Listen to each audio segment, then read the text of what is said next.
मरी सहने की वजह सिर्फ इंतजामी नाअहली नहीं बल्कि मौका परस्तों की बेहसी भी थी,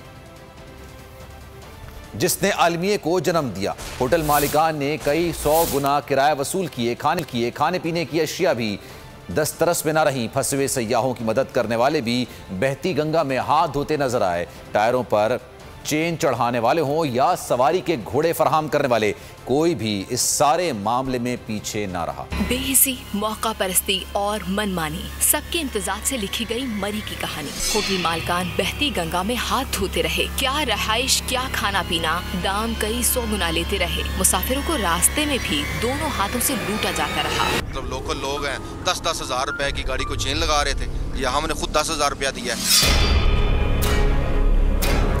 कयामत की राह अंधेरी सड़क पर कैसे गुजारी, सयाहों ने रोंगटे खड़े कर देने वाला अहवाल सुना दिया। धक्का लगाने के 5000 रुपए, इंसानियत नाम की चीज मर गई है। सयाहों के मुताबिक मददगार कोई न मिला, मौके से फायदा उठाने वाले हर कदम पर टकराते रहे। सब्सक्राइब करें और बेल दबाएं ताकि कोई खबर रह न जाए।